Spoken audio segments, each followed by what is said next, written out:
Hello, cadets, and welcome to this latest installment of General Howitzer's Big Monster Briefing Room. I am General Lemuel T. Howitzer, retired. Nice to see you. And I'm going to bring up my able-bodied assistant right now, Major Millie Hazzard. Very able-bodied, General. I'll call you later. That's how I get my accent. Coffee talk, Long Island. I have a totally new look right now. I got these new glasses, just for funsies. It's not my real glasses, but I think I look like an airline pilot. I feel like I'm a little like a pilot. Got the peripherals. Very important. Where in this creation and Earth do you see that as being an airline pilot's glasses?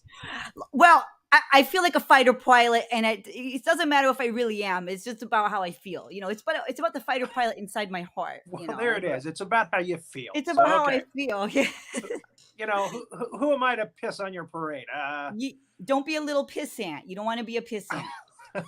We do. Do you have your Peach Mango tea, General? Because we get a lot of questions about the Peach Mango tea. We get a lot of them. I had dinner before the show, which is a rarity. Did you make noises when you were drinking? I think I did.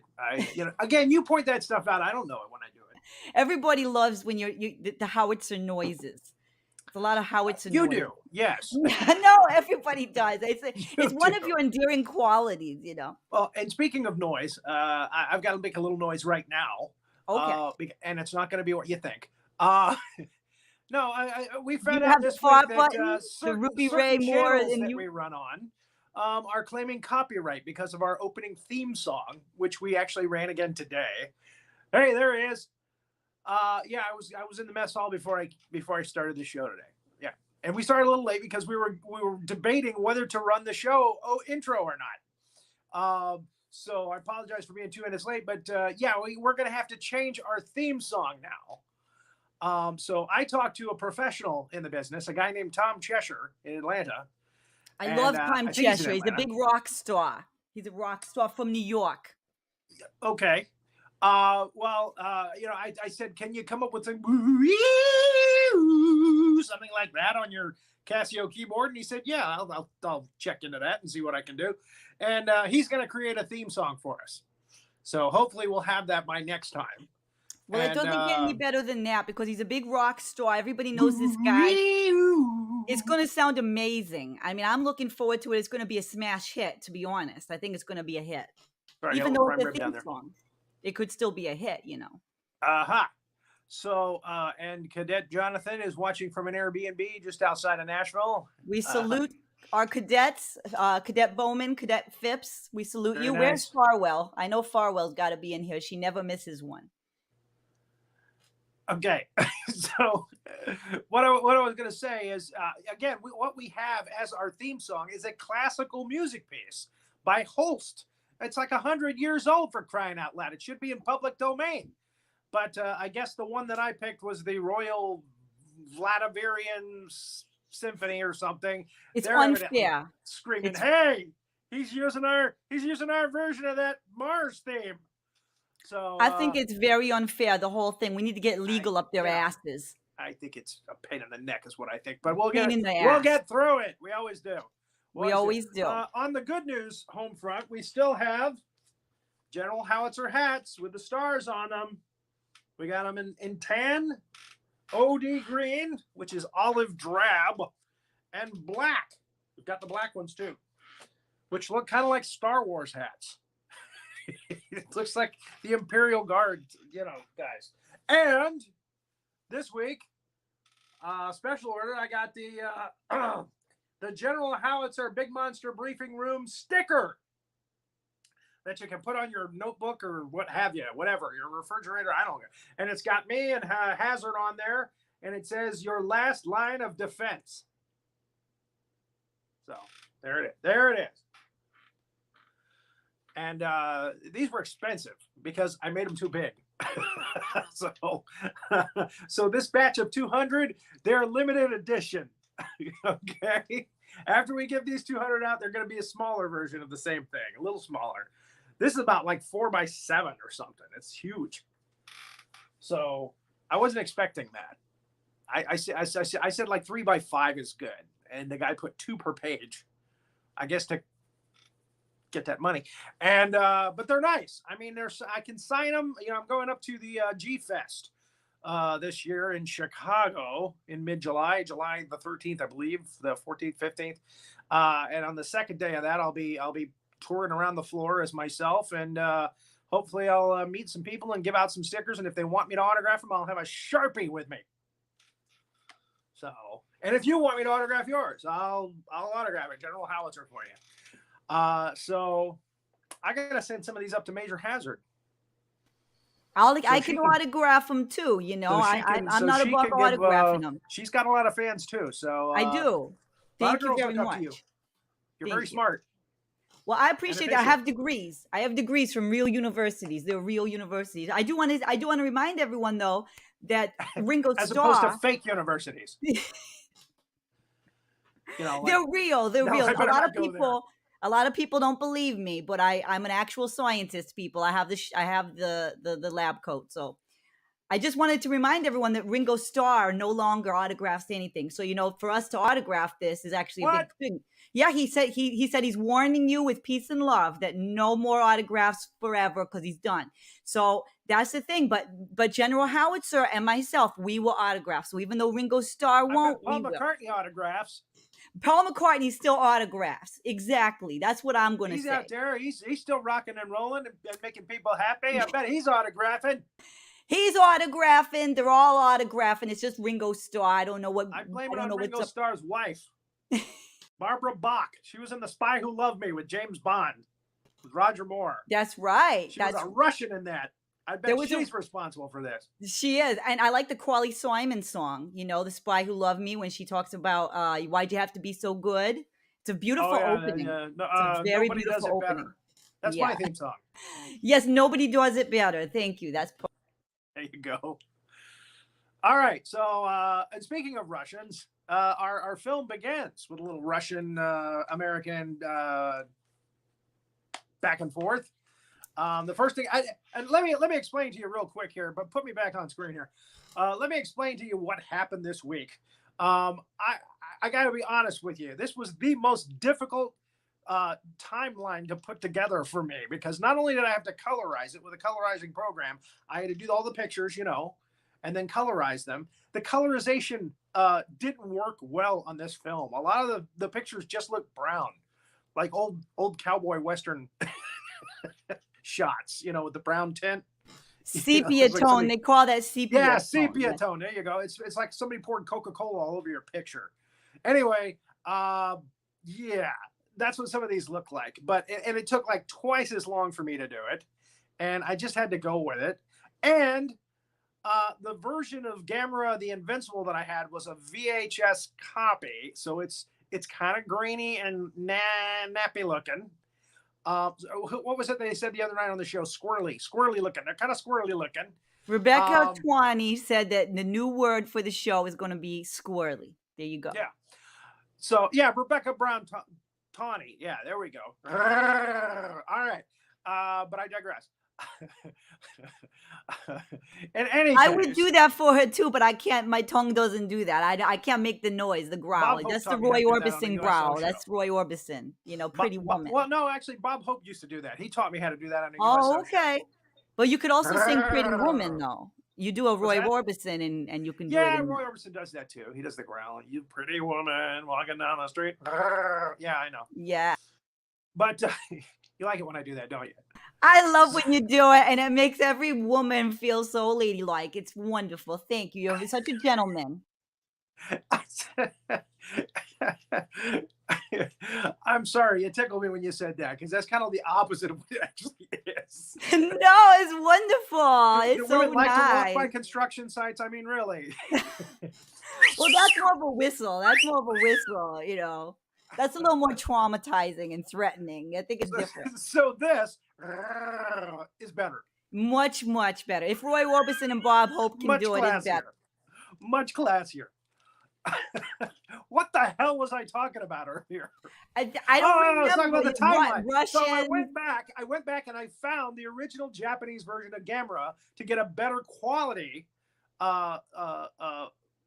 version of this film, so that I can make good slides, you know, better slides. And you know, again, still the sepia tone thing was happening, and I did the best I could. I had to piece together this timeline from 2 different versions of this movie, and I'm done explaining now. Let's go ahead and go to it.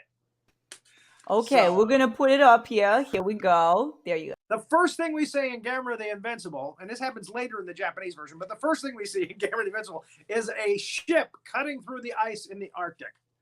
The frozen tundra, if you will. Where's IG Tsuburaya when you really need him, At 1 minute and 40 seconds, we meet Dr. Hidaka Aikaki, who's a photographer, and Miss Kyoko.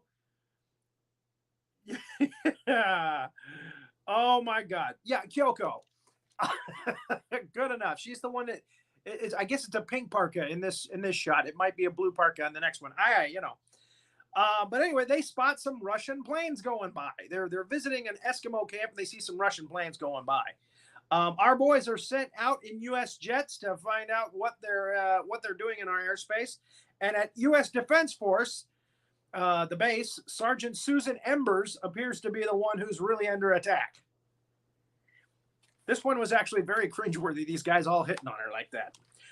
At the U.S. Defense Base, General O'Neill you recognize this guy from all those TV commercials from the 70s and 80s? Anyway, General O'Neill his name is actually O'Neill, by the way, really, is called out and he issues a red alert, my kind of general. At 4:30, he tells the pilots if the foreign planes don't cooperate, shoot them down. Ooh, that makes my sidearm hot. So yeah, one of the Russian planes gets shot down. There's like 4 of them. One of them gets shot down because he's shooting back at the American planes who want to get out of the airspace before anybody notices. So anyway, it gets shot down. Now our nearby team, headed by Dr. Hidaka, sees the mushroom cloud and wisely decides, hey, we better distance ourselves from this fallout, guys. So they're like, they tell the local Eskimo tribe, oh, thank y'all. Thanks a lot. We're going to be heading out now. Thanks for all the fish. And here's a side note. Here's an interesting side note about that cloud. Kyoko says only a nuclear bomb can cause a cloud like that. Meanwhile, miles away at the U.S. Defense headquarters, they say it was a 1 megaton atomic bomb. Take that, smarty pants. So, is that my back? Oh, okay. I see what you're doing. I see more characters on the shelf behind me than I see mushroom cloud. There. She's a scientist. That's right. She knows Sepiatone. Correct. See what I mean? This is supposed to be a color picture, right here. And yeah, you got a little bit of orange, a little bit of brown. Yeah, mostly still gray. Yeah. Chewbacca is on the phone about copyright infringement. Yeah. What can I say? Lorraine, welcome. Yes. So anyway, the ice begins to break up where the plane came down, and Gamera emerges. There he is. Now the ice looks a little green here, but hey, it's better than black and white, I guess. And the credits roll. Gamera, the Invincible. That's actually a colorized slide, believe it or not. But it's like that white cow in a snowfield thing. What are you going to color it if it's a white cow in a snowfield with a light gray sky? As they're hustling out of the camp, the chief of the Eskimo tribe gives them a sacred stone with a prophecy of Gamera on it. The doctor and the crew still leave them behind. Yeah, thank you. Great. Now, it's a good thing, though, because Gamera attacks the ship that they came in on, which is the close by. And clearly we see cartoon crewmen running from the ship, but Gamera, I guess, fried them up with his fiery breath. The word gets out quick about the giant turtle rumors. It's even in the Frankfurter News. So 2030, General Arnold calls a meeting with the Secretary of Defense in Washington, D.C. Okay, that's a little bit better of a colorization right there. So that looks a little better. It's got to be indoors, not in the Arctic. If you're in the Arctic, Sepiatone. So, General Honor. I'm speaking a little Japanese there. For the record, this senator, he's a real weenie head. Okay, I just want to say that. Is Mount Shitiro in this one? I believe so. I believe that's at the end. And this Japanese man gets drunk on too much sake and sees a UFO. But actually, it's Gamera. And that will be the next slide. Yeah, there he is, flying around. Gamera. Now, they did this, they did the flying of Gamera in this first one with animation, which was kind of weird. But there it is. Okay, so then we meet, I lost my place. We meet Toshio. He lives in a lighthouse and he loves turtles. The kid really, really loves turtles. I mean, his teacher's concerned about it. His sister's concerned about it. And then he meets, face to face, the granddaddy of all turtles, Gamera. That's him on the bottom left there, or on the bottom right there. Toshio in his white hat. So anyway, what's peculiar about this scene is that, the news reports are just coming out, and I don't think they said Gamera in any of the news reports. They just said giant turtle. But everybody here at this house, at this lighthouse, knows Gamera's name. They're all saying, oh, it's Gamera. Oh, yes, it's Gamera. Oh, Gamera. How did they know that? Did somebody leak that to the press? They were just saying giant turtle. Anyway, I guess he was really grumpy when he first woke up because he burned up all of those sailors. But he left all these guys alone at the lighthouse. He even saves Toshio. Lets him fall into his hand, and then he puts him down on the ground. He doesn't squash him. He doesn't burn him up in fire. But I guess that's what happens when you first get up. After a few thousand years being in hibernation, you're probably pretty grumpy. So anyway, he's back to his old destructive self again. Shortly thereafter, he attacks a geothermal power plant. Geothermal power plant. Say that 3 times fast. Geothermal power. You can get one of these. We should do some trivia questions. Yeah, and if you want a hat or a sticker or both, let me know. Private message Rory Penland. He's my go-to guy, and he does all that stuff for me. And tell him what you want, and he'll tell you the price and how much it'll cost to send it to you. So anyway, there's the geothermal power plant. Gamera's attacking. Dr. Hidaka gets his first glimpse of Gamera, and the uselessness of military attacks on the turtle. This thing is just nothing's penetrating that skin. Nothing. Electricity doesn't bother it. Fire doesn't bother it. And Dr. Hidaka realizes that the turtle eats fire. If there's a fire, he sucks it up. That's his food. He loves fire. Loves to eat it. So there it is. Hidaka meets a little guy. Man, PhD time.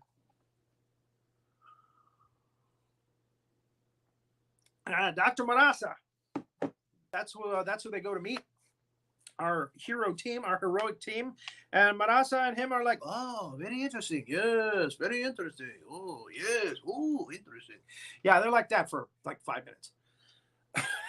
Don't really go anywhere. They don't really do anything. Get the Gamera camera. That's what they need on TikTok. They need one of those Gamera face things. Make everybody look like Gamera. With the 2 big teeth coming out of the side of his mouth. That was terrible. That was me trying to do Gamera. Okay, that was better. I just forgot. Out, not in.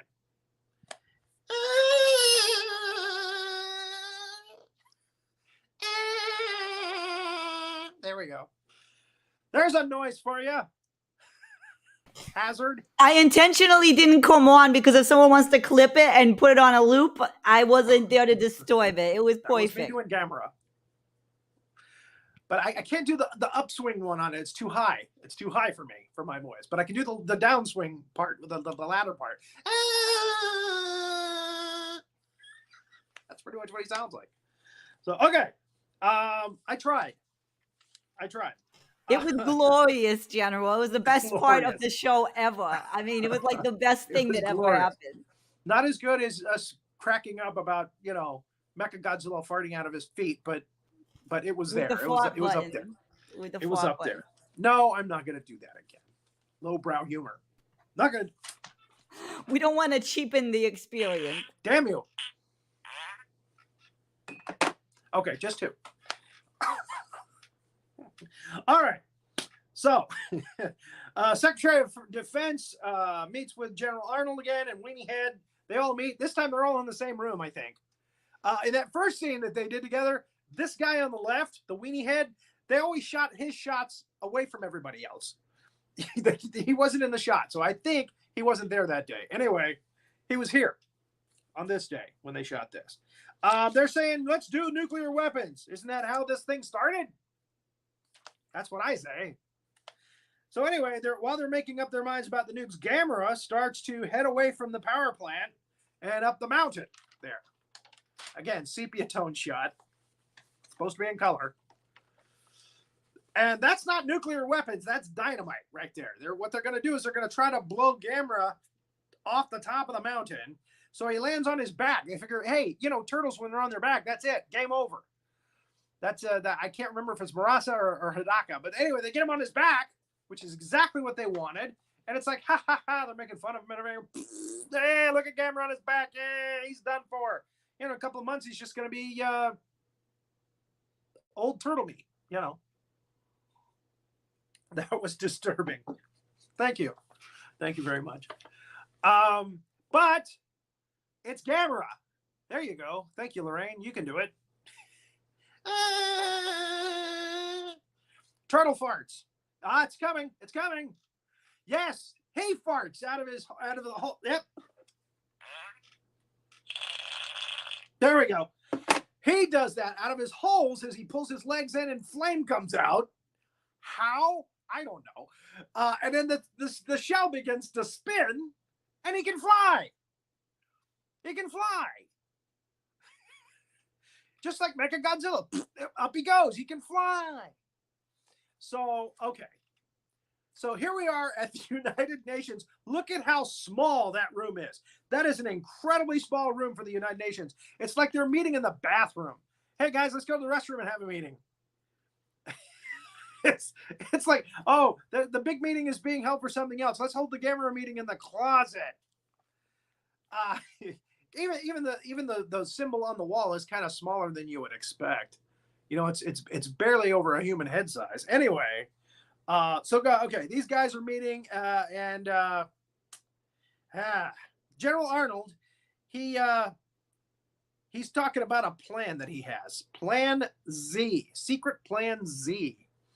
And he and the Russians fight over who's going to be in charge. And they say, oh, both of you guys can be in charge. Okay, but they don't tell us what Plan Z is. Meanwhile, back in Tokyo, Toshio and his sister meet up with Dr. Hidaka and Kyoko. So, yeah. So they meet up. And, of course, he's all about, oh, we get to save Gamera. Gamera saved me. And again, this kid is so annoying. I hate it when they put little kids like this in these movies. Back to cooler stuff. Gamera does a flyby at the Tokyo airport, and then he takes out the tower. I mean, what does he think he is, Tom Cruise?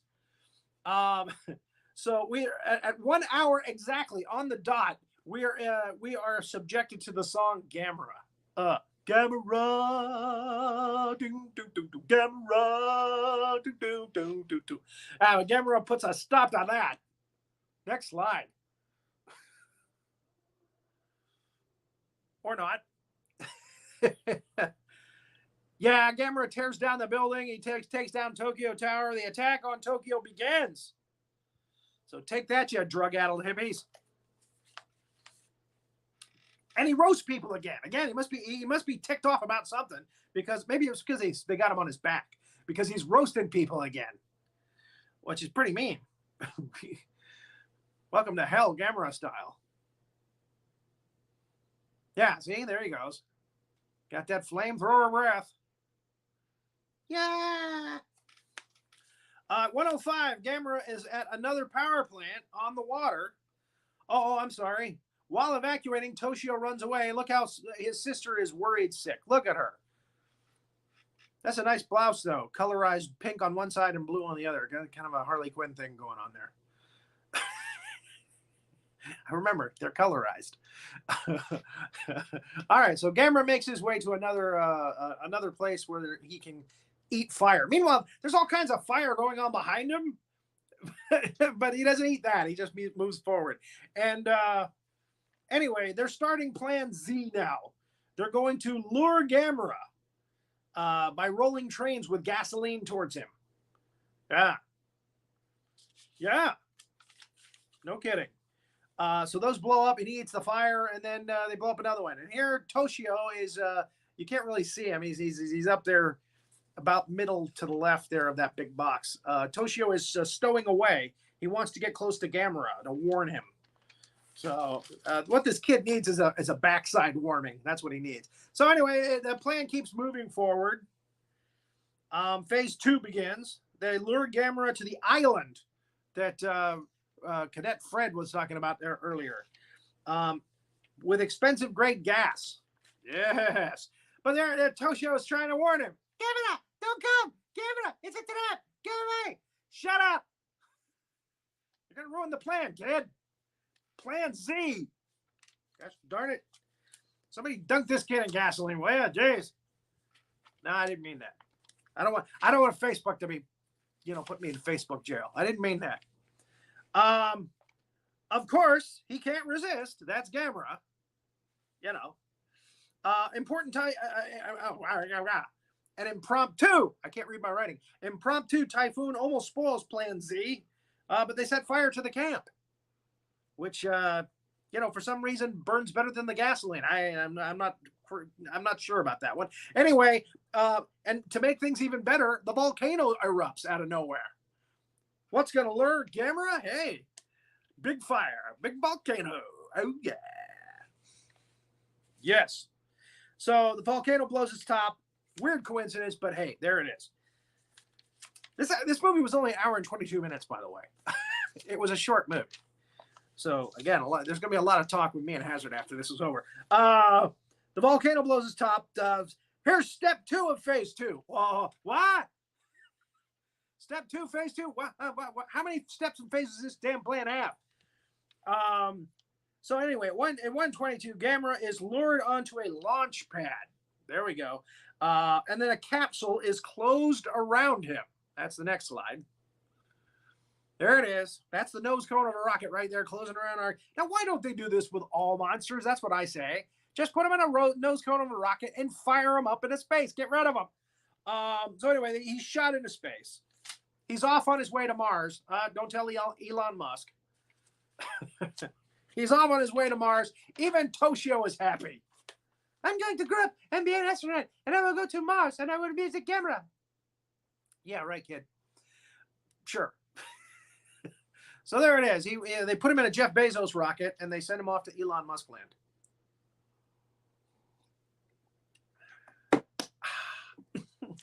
And there's Toshio, so happy to see his friend entrapped in a rocket and shot out into space. I say shoot him right into the sun. Get rid of him for good. But that's me.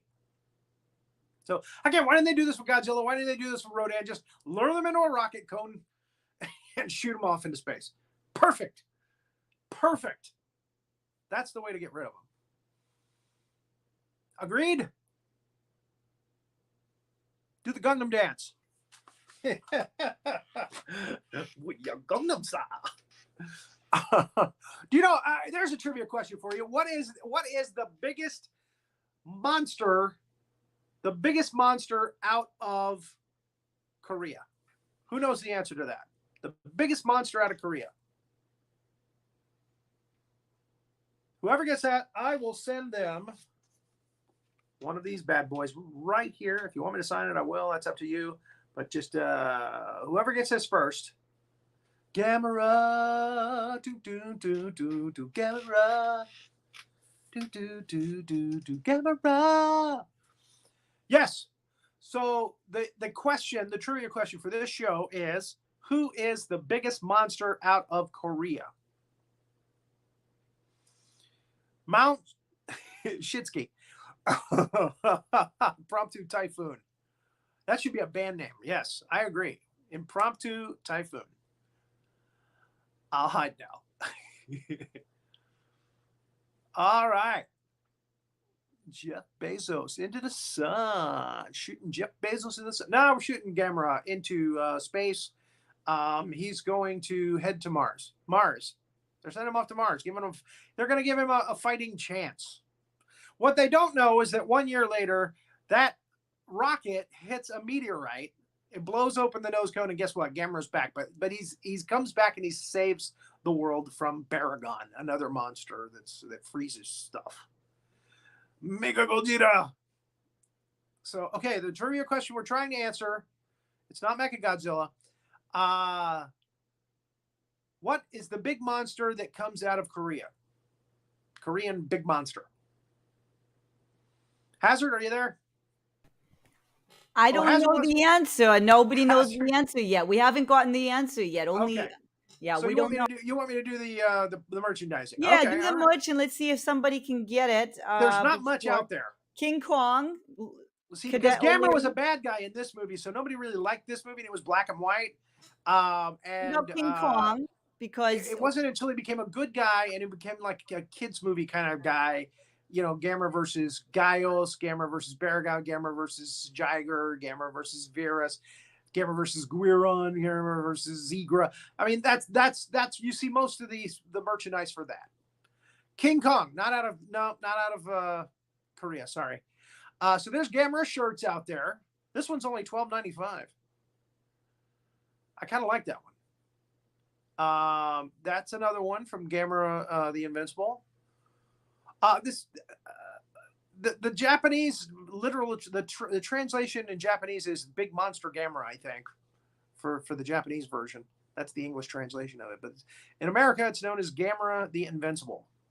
Okay, so T-shirts are on the market if you like Gamera. But again, that's kind of just a general Gamera thing. But those are pictures from the first movie, or graphics of the pictures from the first movie. There's a poster that you can get on the internet.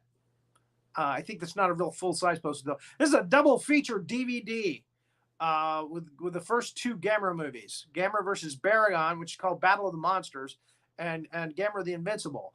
And look at the price on that. It's like less than $2. That's sad. That's just sad. So there is a lobby card. I think, no, that's a magnet, isn't it? That's a Gamera magnet for your refrigerator. But that's actually of a lobby card. This is 13 monster movies, most of them the Gamera films, and there's some other ones like Monster from a Prehistoric Planet, different ones. The monster that I'm waiting for the answer to his name is on this, is in this actual DVD. I actually ordered this because I want that movie for this show. It's a very hard to find movie. It's out of Korea, big monster, again, mid to late 60s. And let's move on. And what is that? I can't see that. Was that an extra slide I shouldn't have sent you? I think it's confirmation that you ordered it. It's saying that you ordered. Oh, okay, yeah, I sent you that, and I shouldn't have sent you that because that says I ordered it. Thank you, folks. Yeah, and Cadet O'Leary said that flying bird. That's her answer. That flying bird. I think you're talking about.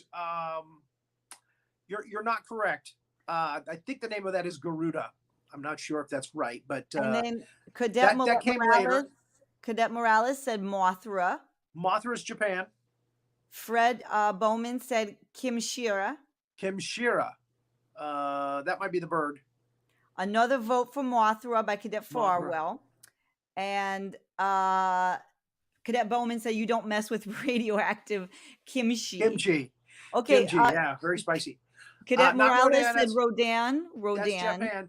I will say that there were two versions of this movie. There was a 60s version, and then they came out with another version, I think in the late 80s, maybe early 90s.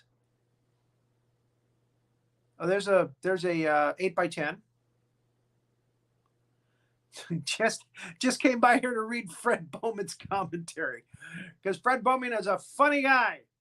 He's a funny cadet. He is. Thank you, Fred Bowman, for your service. I'm still going on flying radioactive kimchi. Aha. Whoa. Still haven't gotten it yet. Yes, Garuda. That is a big monster from there, but not the biggest one. Okay, Julio Morales, you just won a sticker. It's Yangari. Yangari is the biggest monster out of Korea. So we're going to send you one of these. Hot off the presses. We just picked them up today. Congratulations. Yes. You'll have to give me. Congratulations. I have your address already. I've sent you stuff before. I've sent you Rolling Rock stuff. So I would eat that.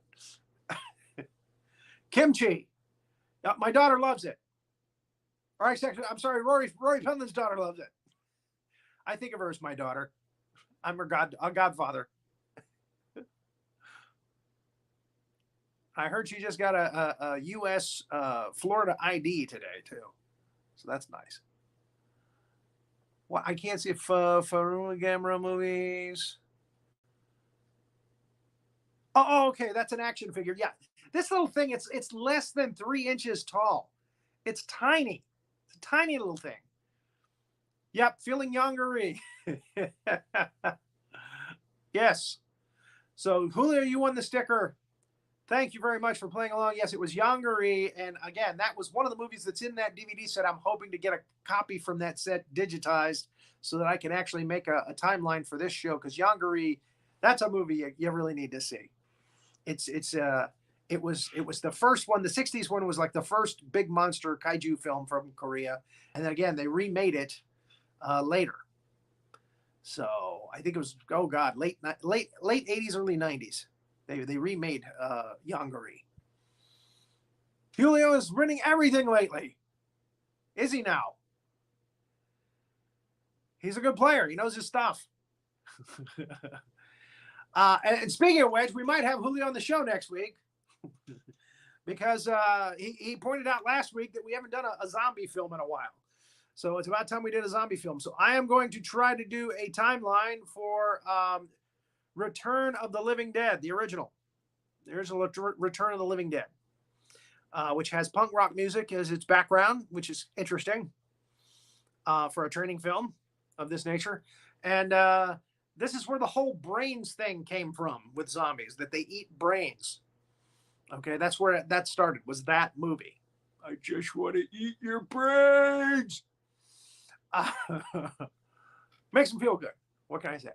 So, Hazzard, do we have any other business we need to talk about before we close up shop today? We don't, but I just want to say that what we're learning, hopefully the cadets are learning that just because something seems very harmless, like a bunny, we learned, but bunnies are not always harmless. Even a turtle, is it turtle? A turtle, even a turtle can be very, very, very dangerous. I'm just putting that out there. So why do you sound like Elmer Fudd now? I think he was from New York. I think Elmer Fudd was from New York. Very. I didn't realize you had that speech impediment. It's just being in New York. I don't. That's like me going, okay, let's watch our movie. I do want to encourage any of the cadets who have audio capabilities to go back in. There were a lot of general noises, a lot of howitzer noises that were quite intense from this episode. Well, me trying to impersonate Gamera. I do want to, yeah, there was that, and there were a few other ones. And then, I don't know if we had any peach tea noises yet, but... I just burped. I think that counts, yeah. I did a little peach tea burp in my own mouth. That's right. Well, speaking of Cadet Morales, he's going to be live on SDF Network tonight. He's going to be interviewing Renee Yaworsky. A little bit of this. Hope I said that right. I don't think he'll have that. He won't have that. And they're going to be at 10 p.m. Eastern. Renee Yaworsky's coming on what show now? I like her. It's Julio Morales. It's going to be a Drunkles interview, because we have the Drunkles on Friday. And so there's going to be a 10 p.m. tonight. And it's going to be Julio Morales, SDF Network. That's nice. Isn't that beautiful? So I hope to see everybody there. I'll be watching. Definitely. Hopefully I will be as well. Okay. If I'm not sleeping. Wunderbar. Toidle. Yeah, Toidle. That's how you... Yeah, wunderbar, yes. Toidle is the correct spelling. Cadet O'Leary has the correct one. And congratulations, Cadet Morales. I hope you can enjoy the sticker. The sticker. Sticker? How do you say sticker? Elmer Fudd, yes. Wabbit. But how does I know that the general does a good impersonation of Elmer Fudd. What? Yeah, the general does a very good Who impersonation of told you Elmer Fudd. that? I've heard you do it. I'm sure I have. Or Rory taught it to you. I think Rory taught Godzilla, it to you Waskaway, Godzilla, you Waskaway kaiju, you.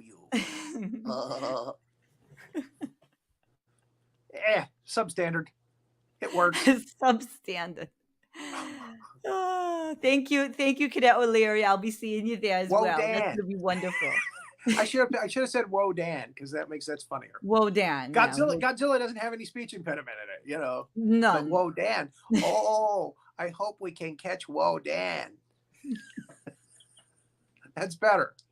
With Elmer Very Fudd good. as the general. I can see that you've been training with Mr. Penland, so very well Yes, done. I have. Congratulations. Yes, I have. He's an impressive teacher, trainer.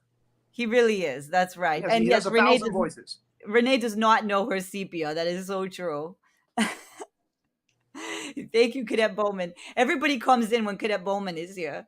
We're going to be careful when we call her able-bodied, too. I don't want to get cancel cultured for that. That's right. We don't want to do that. You wascally rabbit. That's it. Yeah. Wascally We could also call him a Wabbit. squirrely rabbit in honor of Rebecca. Yes. Okay, General. I always wondered what it would be like if a woman actually had sex with Elmer Fudd. Because, she'd be I looking don't want it in my brain. I don't want it in my brain. I was about to do it now. She would be looking up at, Oh, I'm sorry. I must have premature ejaculated. It's not right, General. It's not not right. for kids. Not It's for kids. not good. It's not. All right. I think we've had enough fun with Elmer Fudd now. So yes, next week we're probably gonna do Return of the Living Dead, with its fantastic soundtrack, including the Butthole Surfers and a lot of other guys, and should be interesting. And again, we'll try to see if Julio can make it for that show, because he's our in-house expert when it comes to zombies. So also tune into Celebrity Spotlight on Monday afternoons. Tune into It's Casual on Tuesday evenings at 7 o'clock Eastern Time. And again, all these are Eastern Time shows. The times I'm saying, they're Eastern Time. And of course, this show, 6 o'clock Eastern, every Thursday on Facebook's Cosmos Creative TV, and look for it on YouTube, Cosmos Creative TV. That was another Howitzer noise. I hope somebody caught that. Yeah, my tongue gets tied a lot now as I get older. Yes, Return of the Living Dead is a fun movie. So that's why I picked that one. I was thinking either that one or Dawn of the Dead, and I was like, you know what? Let's do Return of the Living Dead. That's a new one. New series to start with. So, yeah. Okay, then.